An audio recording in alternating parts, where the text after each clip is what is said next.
Nous avons mis en place ce forum des transitions avec l'idée sur quelle économie pour demain.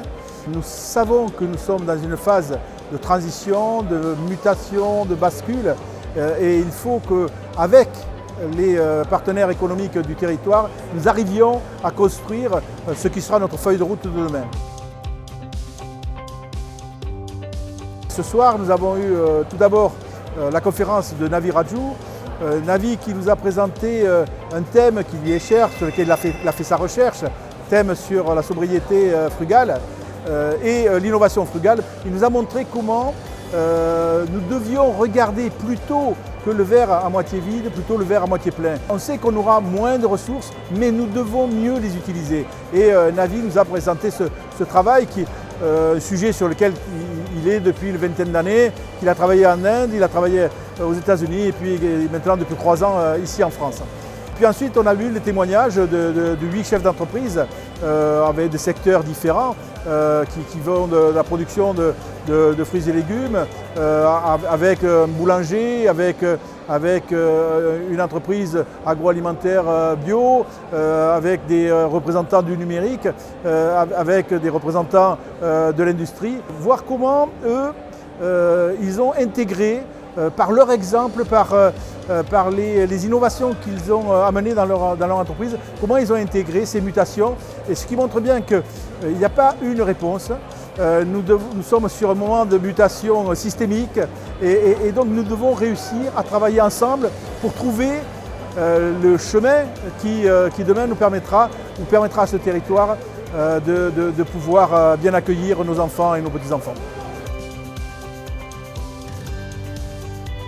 Les pistes sont autour de l'énergie. On voit bien que dans l'énergie, il y a à la fois l'économie d'énergie, la sobriété, mais dans l'énergie, il y a aussi la production. Et donc, se saisir de toutes les opportunités.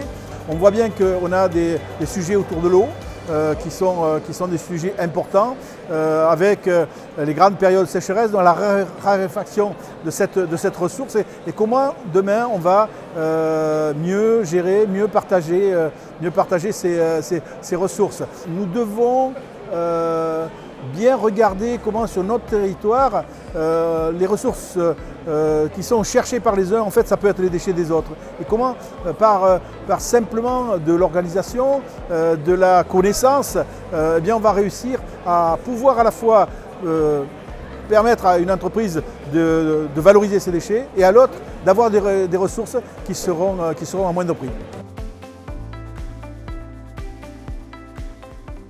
En tant qu'Aglo, on se positionne non pas comme le gérant du territoire, mais comme un facilitateur à imaginer le projet territorial.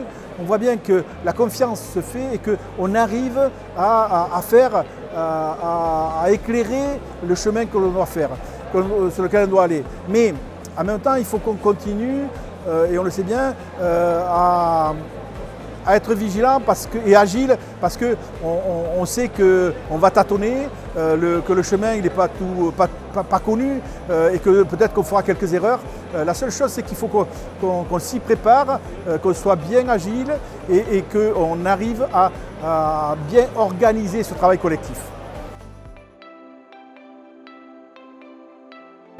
ADI, ça fait plus de 10 ans que nous l'avons rejoint parce que ADI, pour nous, c'est un lieu de réseau, c'est un lieu qui nous permet de rencontrer les autres territoires et donc de se nourrir des autres expériences, de se nourrir des autres compétences.